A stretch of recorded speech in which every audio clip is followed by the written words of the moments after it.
자, 객체지향 개념의 5단원의 이제 다양성을 아까 설명을 드렸고요. 이어서 이제 인스턴스 오브라는 연산자를 대해서 설명을 좀 드릴까 합니다. 자, 우리가 이거는 연산자예요. 이항 연산자입니다.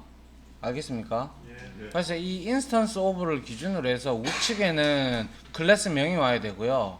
좌측에는 참조 변수가 와야 됩니다. 자, 그러니까 뭐 설명하자면, 자, 여기에는 참조 변수 명이 와야 되고, 그 사이에 인스턴스 오브가 있고요. 그 다음에 여기는 클래스 명이 와야 됩니다. 클래스가 와야 됩니다. 클래스. 예. 이렇게 되는데요. 자, 한번 보죠. 이 인스턴스 오브 연산자는 여러분들의 그 여러 가지 클래스가 있기 때문에 얘가 형 변환이 가능한가 이걸 확인하기 위한 연산자라고 보시면 돼요. 무슨 말인지 아시겠어요? 야, 그래서 여기 예제를 한번 보죠. 예제를 이렇게 좀 키워서 한번 보게 되면 맨 앞으로, 자, 이렇게 있어요. 자, 여기 한번 봅니다. 좀 이따 어차피 치겠지만은, 자, if 들어왔어요. 그리고 나서 여기 위에 보니까 fire engine이라고 해서 지가 만들었어요. 그죠? 예. 그리고 나서 FE는 이거 지금 참조 변수잖아. 그죠? 이거 참조 변수예요. 그죠? 그리고 instance of 하고 fire engine 이 클래스잖아. 맞죠? 그래서 얘의 뜻은 뭐냐? 이 FE가 fire engine 타입이니 이거의 인스턴스니 이래 물어보는 거예요. 이해갑니까? 그래서 if 안에는 논리값으로 true와 false가 나오죠. 맞나요? 그래서 FE가 fire engine 타입이니 인스턴스니 이래 물어보는 거예요. 그럼 이거 인스턴스 오브 파이어 엔진 하면 이거 true입니까? false입니까? true겠죠? 맞나요? 그럼 여기에 오브젝트 들어가면 true입니까? true죠? 그리고 카도 true겠네요. 그죠? 그럼 이 세 개 다 출력된다. 그죠? 즉, 이 인스턴스 오브는요, 한마디로 얘기하자면 내가 내 위의 조상들로는 다 타입을 바꿀 수 있다는 뜻이에요. 그리고 두 개가 상속관계에 있다는 걸 명확하게 알려주는 거예요. 그래서 조상으로 있으면 타입이 변환이 가능하죠. 맞습니까?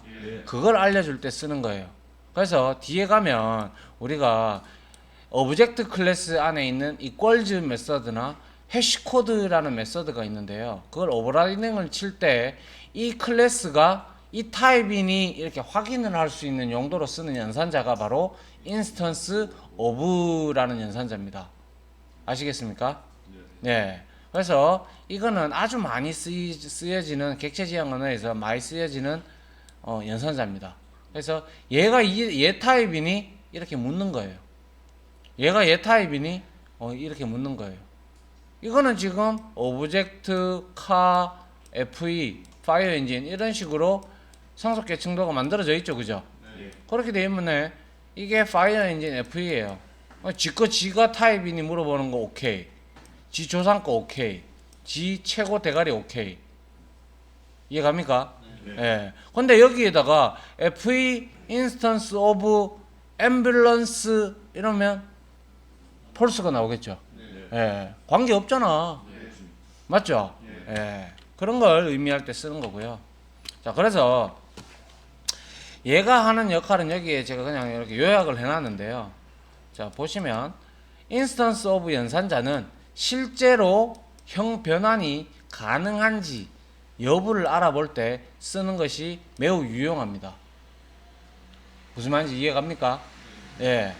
형 변환이 되는지 안 되는지 먼저 우리가 검증을 해봐야 될 거 아닙니까? 그죠? 예. 이게 참이라면 바꿔라. 참이 아니면 바꾸지 마라. 뭐 이런 형태로 코드를 짜서 코드를 코딩을 해서 나가야죠. 그죠? 맞나요? 예. 그래서 참조 변수가 참조하는 인스턴스의 실제 타입을 체크하는 데 사용을 하며 이항 연산자예요. 이항이죠. 두 개 있잖아요. p 연산자가. 그죠? 예. 그래서 참조형 변수와 타입 연산 결과는 if 문안에 들어가기 때문에 당연히 true와 false 값으로 지닌다라는 거예요. 결과론적으로 바라볼 때 이 instance of의 연산 결과가 true라면 해당 타입으로 형변화는 무조건 가능하다라는 걸 의미합니다. 이해갑니까? 예. 그래서 충분히 여러분들이 이거는 뭐 별로 그렇게 어렵지 않으니까 조금 있다가 예제를 같이 쳐보면서 확인을 해볼 필요가 있겠네요. 그죠? 예. 그 다음에 이제 뭐 참조 변수와 인스턴스 변수의 연결이 되어 있는데요. 별 내용 없습니다. 이거는. 자, 만약에 멤버 변수가 중복 정의가 되어 있는 경우는 참조 변수의 근본에 따라서 연결되는 멤버 변수가 달라지는 거 이미 알아요. 그죠? 다 알잖아요. 이렇게 parent의 x가 있고 child의 x가 있다면 이 근본에 따라서 얘기는 달라지겠죠. 그죠? 이렇게 되어 있다면 이 근본이 지금 parent고 이 근본은 c잖아요. 아니 child잖아요. 그죠? 그렇기 때문에 찍어보면 다를 수밖에 없죠.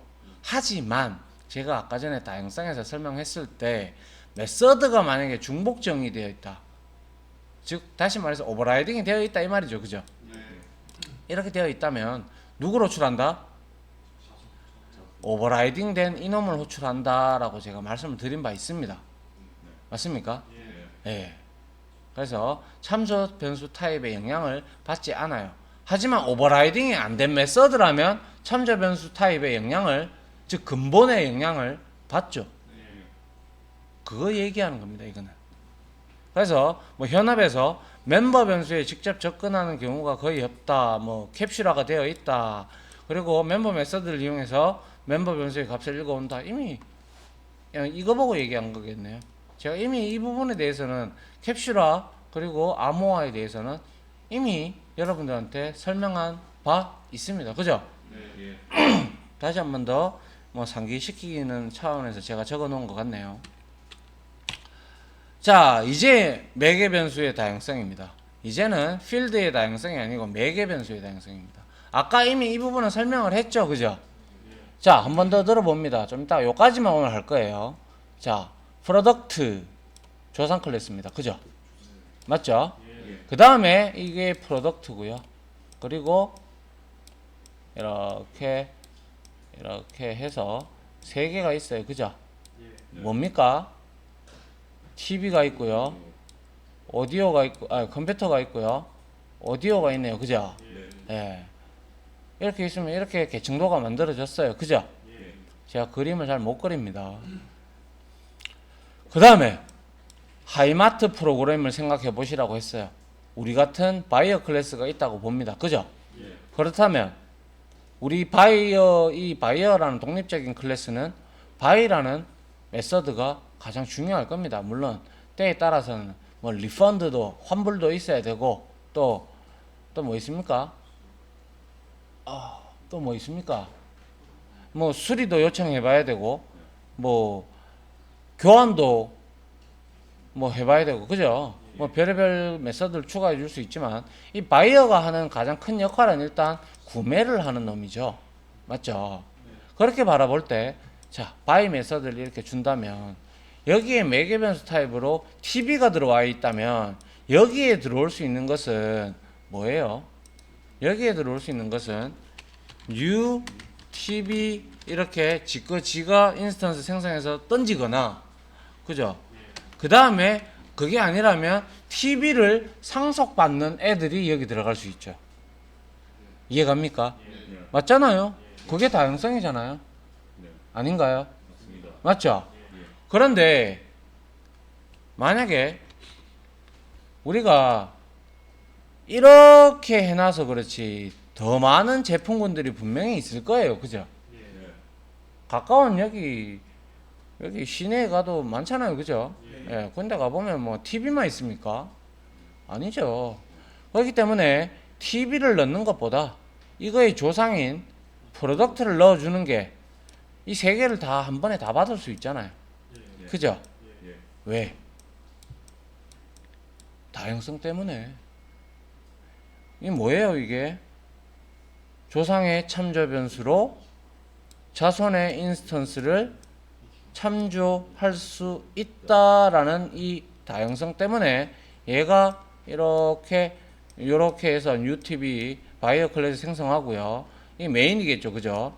메인이라면 바이어 클래스 생성하고 TB, UTB 만들어 놓고 컴퓨터, 뉴컴퓨터 이렇게 만들어 놓고 자, TB 이렇게 던지면 이렇게만 던지고 바이 메서드에 프로덕트가 없다면 얘는 이걸 받는 TB 바이 메서드 하나 있어야 되고 컴퓨터를 받는 바이 메서드가 또 하나 있어야 됩니다.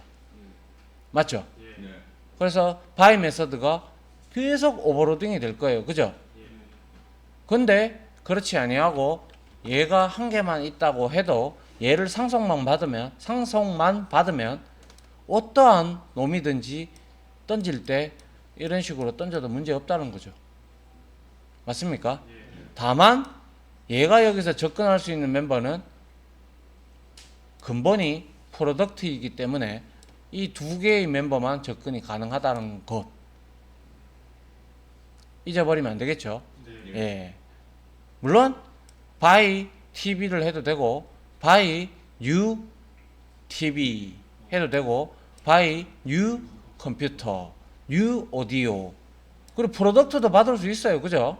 자기 자신 포함해서 아니면 이것도 저것도 다 싫다. 오브젝트로 넣으세요. 그러면. 그래서 제가 왜 이런 얘기를 하냐면요. 자, 여러분들 자바 닥스 한번 가봅니다. 자, 자바 닥스. 자, 여기 우리 자바 닥스 갈 줄 압니다. 그죠? 자, 자바 닥스 갔어요. 그리고 나서 자바 랭 패키지예요.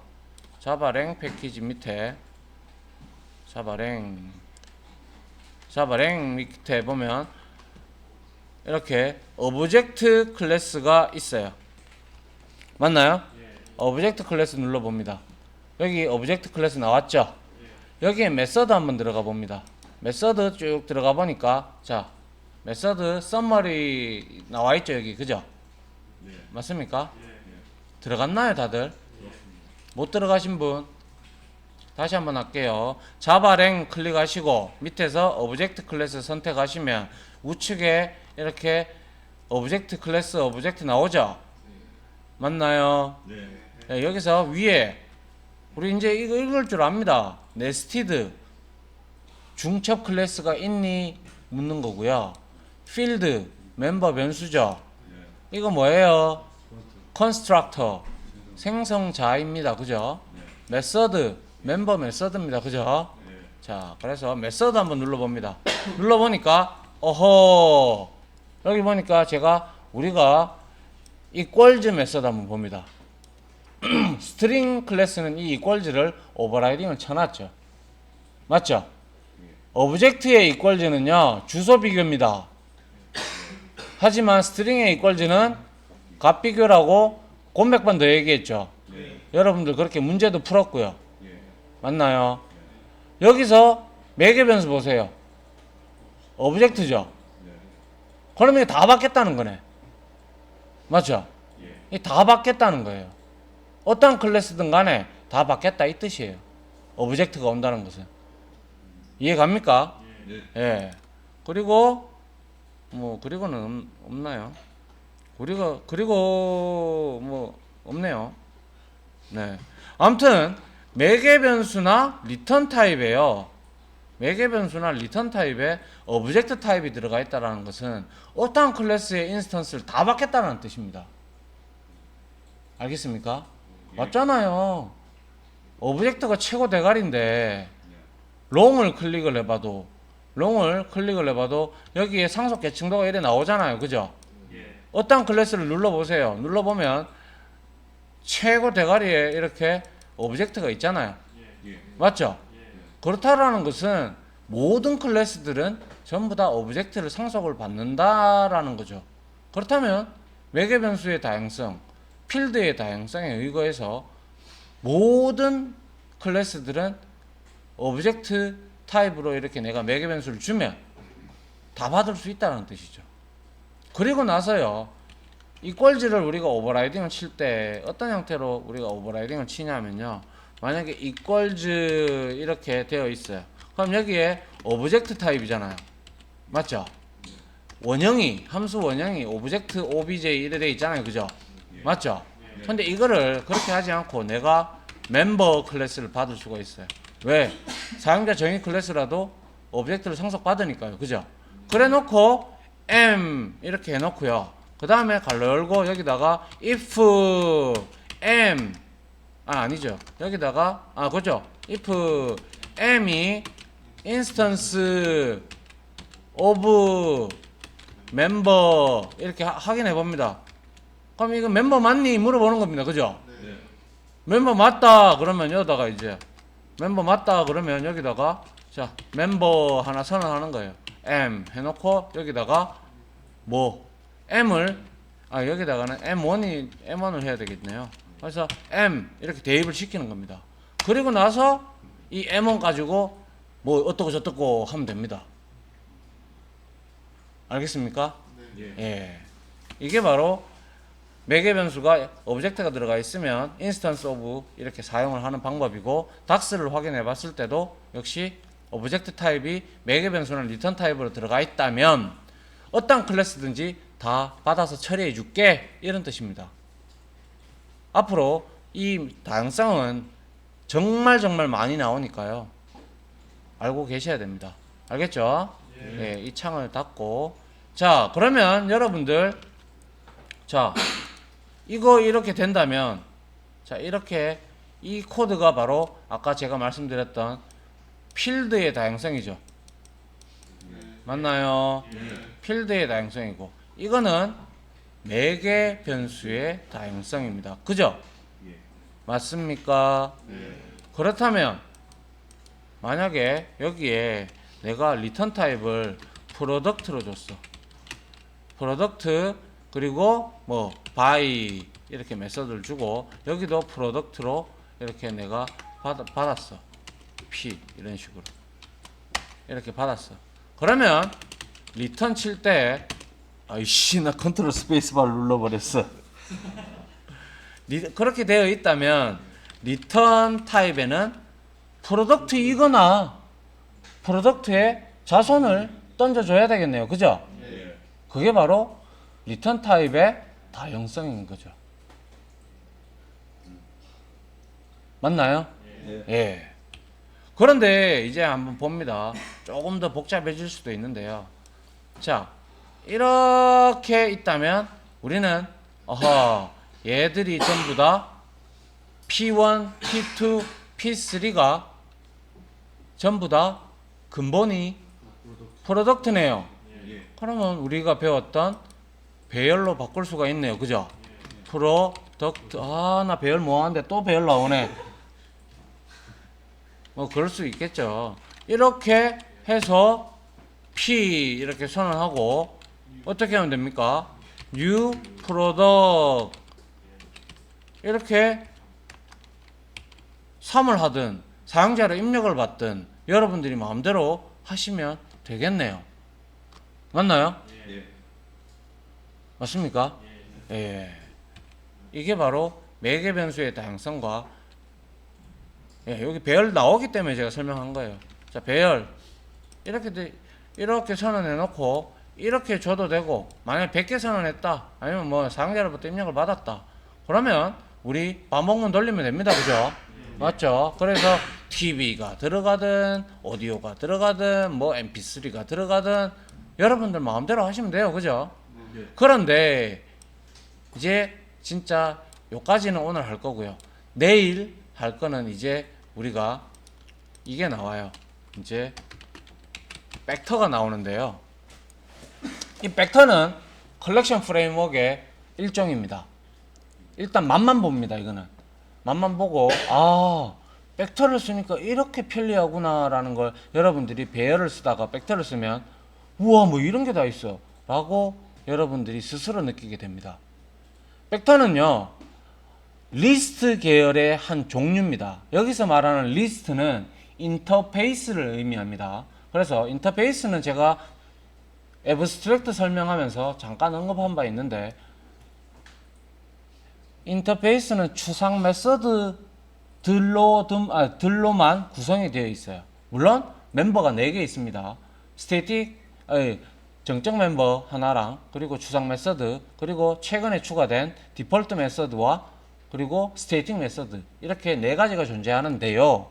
거기서 가장 중요한 거는 추상 메서드입니다. 여튼 그 리스트 인터페이스를 구현했다라고 하면 이 벡터 클래스는 리스트에 있는 추상 메서드를 다 오버라이딩을 친 놈이에요. 구현을 다 시켜놨다고요. 그러니까 얘는 추상 메서드를 가지고 있지 않기 때문에 인스턴스를 만들 수가 있는 거예요. 그래서 이 벡터는요, 배열 기반입니다. 그리고 아주 예전 JDK 1.5 버전부터 나오기 시작했고, 그래서 얘는 배열의 단점을 다 극복하고 나왔어요. 물론 내부적으로 배열 복사가 일어나고 다시 배열이 생성돼서 그 배열한테 들어가는 형태로 이 자료 구조는 만들어져 있지만, 여러분들은 이렇게 배열을 쓰다 보면 10개를 만들었다. 객체 배열을 쓰게 되면 10개를 만들었다. 근데 내가 필요가 없어서 P0, 우리 그때 어카운트 클래스 할 때 기억나죠? 그죠? 그때 널로 내가 바꿀 수 있잖아, 이렇게. 그러면 이게 널이 아닌 값을 막 찾아야 되는 반복능도 필요했었고, 또한 이빨 빠진 강냉이처럼 보기 흉하죠, 그죠? 그런데 이 벡터를 쓰게 되면, 내가 삭제를 하게 되면 이 삭제가 됨과 동시에 뒤에 게 이렇게 앞으로 붙어요. 내부적으로 그렇게 구현이 되어 있는 자료 구조 형태로 되어 있는 게 바로 벡터예요. 근데 이건 아주 옛날에부터 썼기 때문에 벡터라는 이름을 그대로 계승합니다. 스택도 마찬가지고요. 스택도 리스트 계열이거든요. 그대로 계승했습니다. 리스트 계열이라고 하면 우리가 리스트라는 걸 뒤에 전미사로 붙여주거든요. 어레이 리스트, 링크드 리스트, 뭐 이런 형태로 리스트를 붙여주는데, 그게 아니라 이 벡터하고 스택 같은 경우, q 이런 것 같은 경우는 아주 저급 언어인 C 언어가 저급 언어라는 건 아니고요. 이전에 있던 언어들, 과거에서부터 써왔던 알고리즘 자료 구조들 같은 그런 놈들은 그냥 하위 호환성을 위해서 그냥 벡터, 스택 그대로 이름을 붙여줍니다. 하지만 얘네들도 결국에는 보면 implement, list 이렇게 되어 있어요. 나중에 그거는 설명할게요. 알겠죠? 일단 한번 들어봤다. 알겠죠? 네, 그까지만 기억을 하고 하면 될 것 같아요. 그래서 이 뒤에 여기 지금 벡터가 나오죠, 그죠? 맞나요? 그래서 여기 add, remove, is empty, get 할 때 보세요. 인덱스를 주죠.